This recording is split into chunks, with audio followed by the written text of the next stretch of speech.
What is going on, everyone? I appreciate you guys for tuning in. But before we kick this Lakers Talk Daily episode off, I want to give my thoughts and prayers to those who have been affected in those devastating fires going across Southern California in the Pacific Palisades, in Altadena, and in the San Fernando Valley. Please evacuate safely and remain safe because there's a lot that is going on in that area. The Lakers last night had an embarrassing loss against the shorthanded Mavericks. I want to let out my emotions and my thoughts for that game. But before I do, I want to remind you guys, the Lakers Talk Daily is presented by Pechanga Resort Casino. Play your perfect combination at Pechanga Resort Casino, the official Native American resort and casino of the Los Angeles Lakers. Skip the traffic. Head on over to Pechanga Resort Casino just off the I-15 in Temecula. Visit pechanga.com or call 888-PECHANGA for reservations and for more information. I went over and over and over again on how you got to take care of business against a shorthanded team like that. The Dallas Mavericks, who had no Luka Doncic, no Kyrie Irving, and are missing one of the key role players, a key big man, in Daniel Gafford. I thought this was going to be an 80 dominant performance for 48 minutes. I thought the Lakers were going to come in this first half and take care of business and be able to rest their starters in the second half. But no, the Lakers came in there flat-footed. Yes, they did not shoot the ball well, but once again, they let their shots dictate their energy and effort on the other end. It's not like the Mavericks did anything spectacular in that game. It was a lot of iso ball with the Dallas Mavericks, a lot of one-on-one. And last night's game proved that Lakers guards cannot stay in front of anyone. You got guys like Quentin Grimes having a season high last night. Klay Thompson, obviously, he does his thing. Then you got Spencer Dinwiddie, who played for the Lakers in that last year, in that final stretch of the season. The Lakers picked up in that final stretch of the season. Spencer Dinwiddie has a game for himself. And you got Jaden Hardy going in there, doing his things. The Dallas Mavericks had all these role players go in and do their thing. And it's like, man, what is going on with this game? Where is the energy? Where is the effort? Yes, I get it. You have to make shots.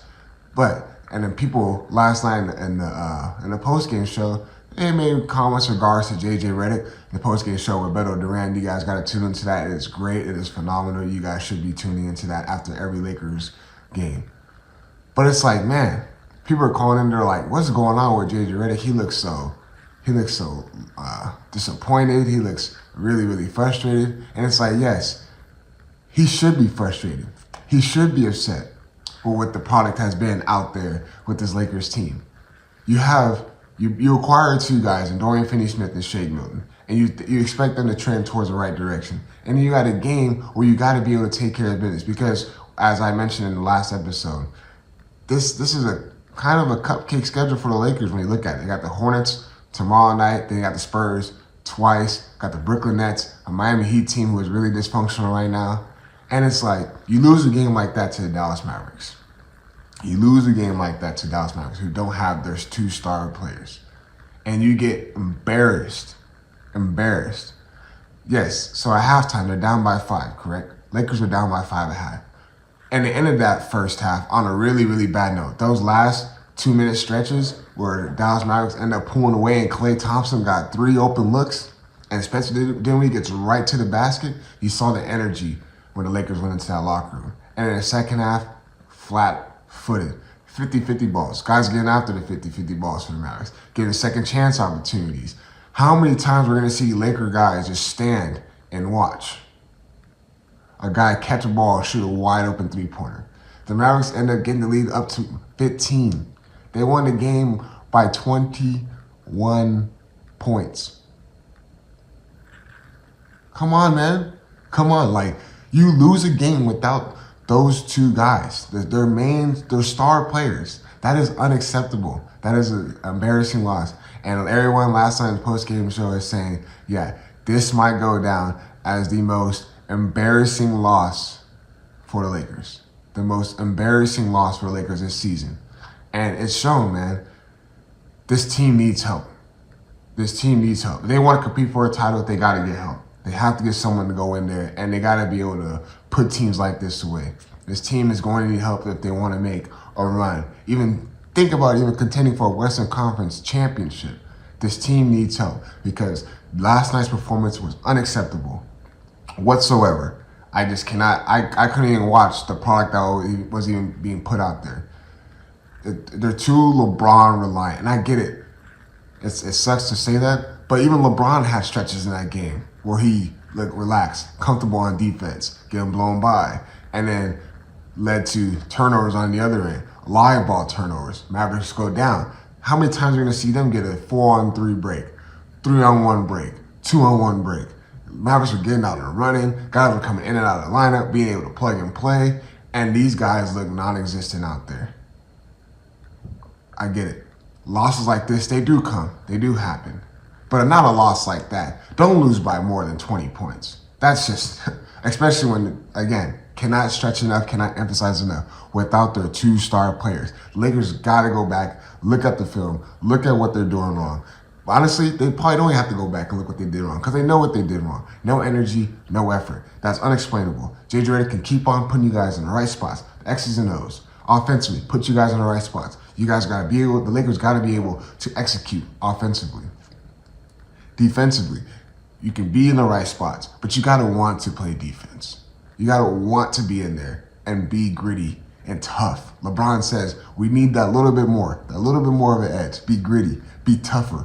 The little intangibles that we're missing, we need that on the other end as well to be a complete team. And Lakers have not shown that. They have not shown that. We brought Lakers brought DFS in here for defensive purposes. He actually played all right last night, knocked down a couple threes defensively. We're still trying to figure out the rhythm, the rotation with him. But Lakers are going to need help, especially after last night's performance. So, Lakers take on the Charlotte Hornets tomorrow night at Crypto.com Arena. We'll talk a little bit about that, but before I do, one of my partners at Pechanga to give you guys a quick word. At Pechanga Resort Casino, you can rock and roll, sip and slide, twist and shout. Play your perfect combination at Pechanga Resort Casino, official Indian gaming sponsor of the Lakers. After last night's embarrassing performance, they're playing against the Charlotte Hornets tomorrow night at Crypto.com Arena. You got to take care of business. The Hornets are going to come out to play. Don't get me wrong. I say that with every team, and it's true. I always say that. The teams are going to come out to play, especially when they're playing against the Lakers. This is a game where I expect everyone who is in the game, energy and effort for 48 minutes. You cannot have no energy and no effort for 48 minutes. The moment you have no energy and effort for a little spurt and teams go on a big run, Lakers find themselves in trouble because they can't get out themselves out that big hole. Take care of business tomorrow night. There's no need to be explained. You got the Charlotte Hornets, who have been struggling, a below 500 team. They just came off their biggest win of the season against the Phoenix Suns. They were currently on a 10-game losing streak before that win. Take care of business tomorrow, man. There's no need to explain. Appreciate you guys tuning in, and as always, like and subscribe to the YouTube channel.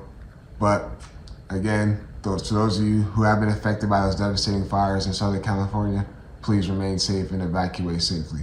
Appreciate you guys tuning in. Peace.